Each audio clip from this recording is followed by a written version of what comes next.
미국의 선교사인 스탠포드 켈리라는 사람이 있습니다. 이 선교사가 어느 날 IT 어려운 지역의 시골교회를 방문했어요. 그런데 이 어려운 시골교회를 방문했는데 마침 그때가 어떤 때였느냐, 지금과 같이 추수감사 잔치가 벌어지고 있었던 그런 상황이었습니다. 그래서 사람들은 나름대로의 예물을 드리고 그리고 난 다음에 감사하면서 예배를 마쳤어요.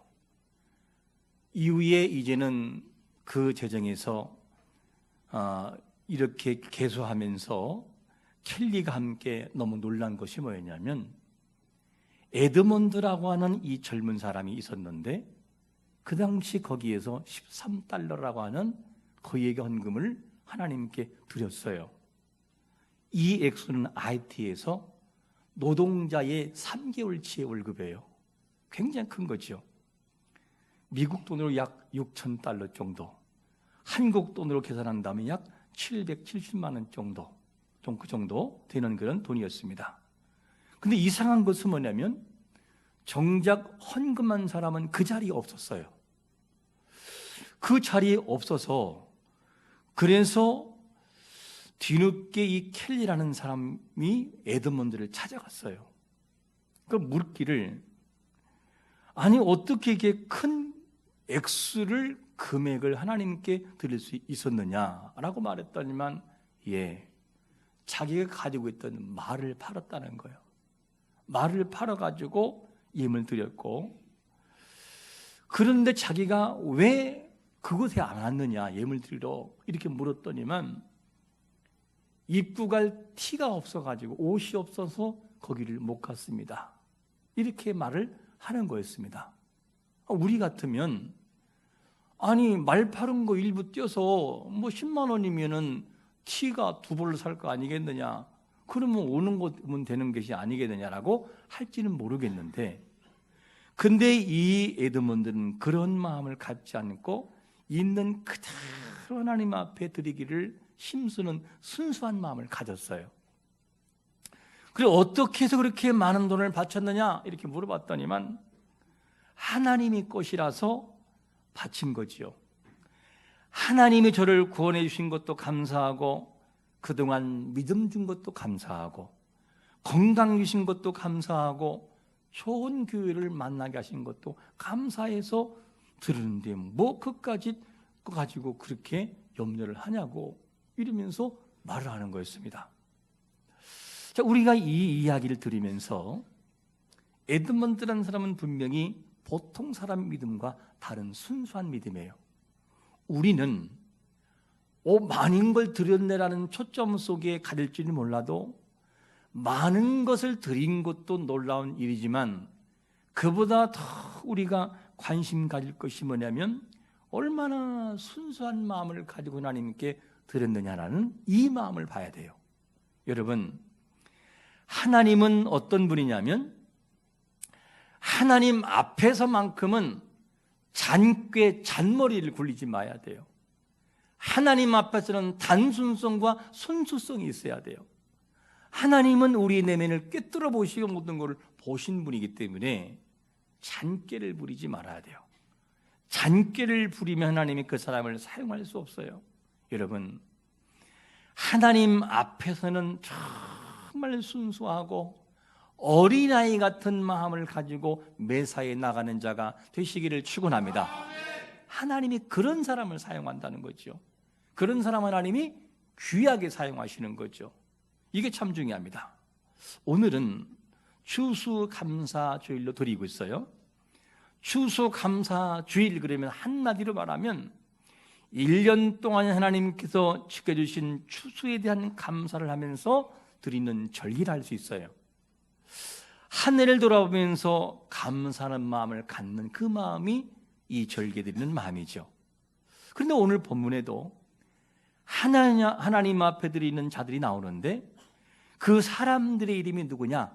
가인과 아벨입니다. 두 사람이 등장을 해요. 우리가 가인과 아벨을 살펴보기 이전에 배경사가 될 수 있는 뭘 살피면 좋겠냐면, 아담과 하와가 어떤 환경에 처해 있었으며 아담과 하와는 가인과 아벨에게 어떠한 기대를 가지고 있는가, 이 부분을 살피면 좋겠어요. 묵상하는 가운데에 가인과 아벨의 믿음을 바로 들어가지 말고 이들의 마음은 어땠을까, 그리고 부모였던 아담과 하와는 자녀들에게 어떤 기대감을 가지고 살았을까 하는 부분을 살피면 좋겠다 싶어서 먼저 첫 번째로 살필 것이 뭐냐면, 두 아들을 얻은 아담과 하와의 심정이 어땠을까를 한번 우리가 다뤄보겠습니다. 1절을 같이 한번 읽어볼까요? 1절 시작. 아담이 그의 아내 하와와 동침하매 하와가 임신하여 가인을 낳고 이르되 내가 여호와로 말미암아 득남하였다 하니라. 아담과 하와가 하나님의 말씀으로 살다가 그 다음에 뭘 하느냐? 불순종했어요. 불순종하고 난 다음에 어디서 쫓겨나죠? 에덴 동산에서 쫓겨나 버려요. 그때 여러분 심정이 어땠을까? 아담과 하와가 에덴 동산에서 누리던 최고의 복과 최고의 행복을 누리다가 거기에서 쫓겨났을 때 심정이 어떤 심정일까?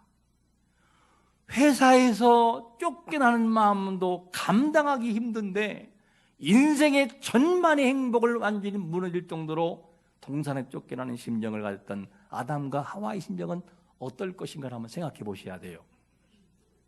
아담과 하와는 인간이 누릴 때에 최고의 행복을 누린 사람이에요. 무슨 말이냐면 우리는 에덴 동산이라는 것을 누려보지 못했어요.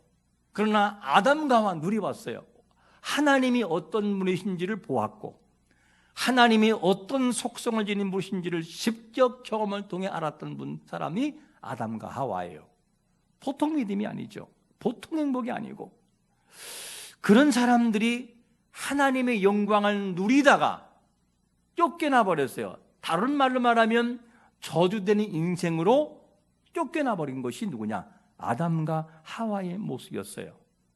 이들의 심정이 어땠을 걸 한번 생각해 보셔야 돼요. 그 중에 하와의 심정은 어땠을까? 하와의 심정. 혹여 하와가 자신이 선악과를 안 먹었으면 이런 일이 없었을 텐데, 특히 이 남편에게 주지 않고 했으면은 이 죽음이 안 왔을 텐데 내가 너무나 고통스럽고 후회한다. 대체 이게 뭐란 말이냐? 괜히 선악과를 따먹어서 이렇게 후회하는 마음을 가질 수 있어요. 어쩌면 하나님께 버림받았다라고 하는 생각이 들 수 있어요. 버림받았다. 미래를 생각하니까 너무 답답하고 두렵고 암담할 수 있어요. 왜? 에덴에서의 그런 모습은 아니니까. 늘 염려해야 되고 근심해야 되고 먹고 사는 문제를 해결해야 되는 문제가 그에게 있었으니까 그에게는 참 힘든 시간이 있었을 겁니다. 그러던 어느 날 잉태의 느낌이 오고 점점 배가 불러오더니만 뱃속에서 아이가 발길질을 하고 볼록볼록 튀어나오는 것을 경험하고, 그러다가 어느새 이제는 아이를 낳았는데 그 아이를 낳고 보니까 산의 아이였던 가인이었습니다. 이 아이를 낳았을 때의 마음이, 하와의 심정이 어땠을까? 아담과 하와는 어쩌면 그동안 나를 버렸다라고 생각했을지 몰라요. 그랬는데 이 아들을 낳고 난 다음에 느끼는 심정 어떤 마음일까? 하나님이 함께하고 있음을 확인하는 시간이에요. 그래서 뭐라고 고백하냐면 내가 누구로 말미암아? 여호와로 말미암아 득남하였다 하노라, 이렇게 표현돼 버려요. 하나님께서 자신들을 버렸다고 생각했던 오해가 한순간에 다 그냥 사라져버린 순간이에요. 전부 다가 아담과 하와는 감동했어요. 감동. 어떻게? 여전히 나와 함께하고 있는 하나님이셨구나, 이런 마음이 그들의 마음에 들 것입니다. 만약에 여러분들이 하와였다면 어떤 심정이 들까요? 에덴 동산에 쫓겨나 버리고 땀을 흘려야 되고 고통해야 되고 염려하던 그런 삶이 있을 때에 하나님이 함께 하시는 은혜를 통해서 소중한 아들을 얻었을 때 심정은 어떤 심정일까? 제가 만약에 아담이었다면 저는 막 엉엉 울었을 것 같아요. 그동안 에덴 동산에 쫓겨난 그것 때문에 너무 서럽고 아파서 땀을 흘리고 염려한 근심이 있을 때에 우리를 닮은 나 자신을 닮은 그 아들을 낳고 아들을 보는 순간 야, 하나님 나를 버린 게 아니었구나. 나를 지키고 있었구나. 그리고 저절로 하나님 감사합니다.